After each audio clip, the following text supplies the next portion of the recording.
Cricket रसिक हो, नमस्कार. मी विवेक कुलकर्णी. आमच्या क्रिकेट गप्पा या क्रिकेटवरच्या खास कार्यक्रमात आपलं स्वागत करतो. सर्वप्रथम आपल्या सगळ्यांचं मनपूर्वक अभिनंदन. भारत या आशिया कपच्या अंतिम फेरीत दिमाखात दाखल झाला आहे.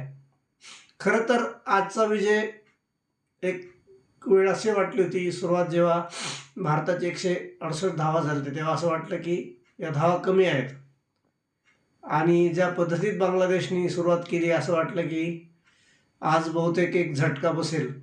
मात्र वरुण चक्रवर्ती, कुलदीप यादव आणि बुमराह, ज्या बुमराहच्या ज्या स्पेलची आपल्याला अपेक्षा होती तो स्पेल त्याने आज टाकला आणि भारताला 41 धावांनी मोठा विजय. हा T20च्या फॉर्मॅटमधला खूप मोठा विजय मानला जातो आणि मानायलाच हवा.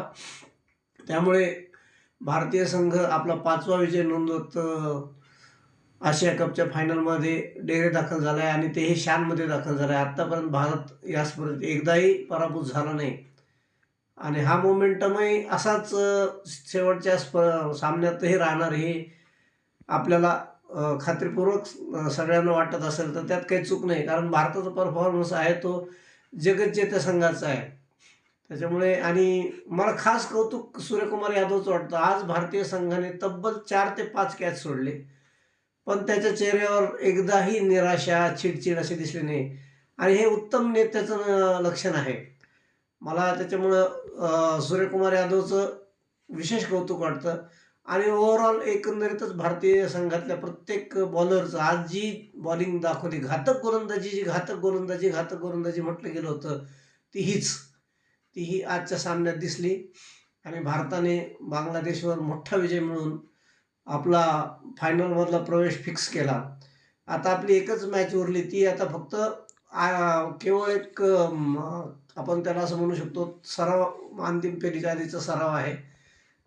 पण क्रिकेटमध्ये कुठलीही गोष्ट कधीही कॅज्युअली घ्यायची नसते आणि T20मध्ये तर नसते घ्यायची. त्यामुळे मला खात्री आहे की भारत श्रीलंकेविरुद्ध सुद्धा अत्यंत गांभीर्याने आणि फायनलमध्ये तर याहून अधिक गांभीर्याने खेळून भारताला 9व्यांदा आशिया कपचं विजेतेपद मिळवून देईल. माझ्या मनात याबद्दल कुठलीही शंका नाही. आजच्या खेळाबद्दल जर कौतुक करावं म्हटलं तर मला अभिषेक शर्माबद्दल काय बोलावं हेच समजत नाही. काय प्लेअर आहे, त्याचा काय कॉन्फिडन्स आहे, त्याची बॉडी लँग्वेज, कौतुक करावं तेवढं कमी आहे. 6 मारण्याची ती क्षमता आहे, ती अफाट आहे. अफाट हा एकच शब्द आहे, त्याला अफाटच म्हणता येईल. त्याच्यानंतर गिलनी त्याला उत्तम साथ दिली, पण मात्र अचानक नंतर भारताच्या काही विकेट पडल्या आणि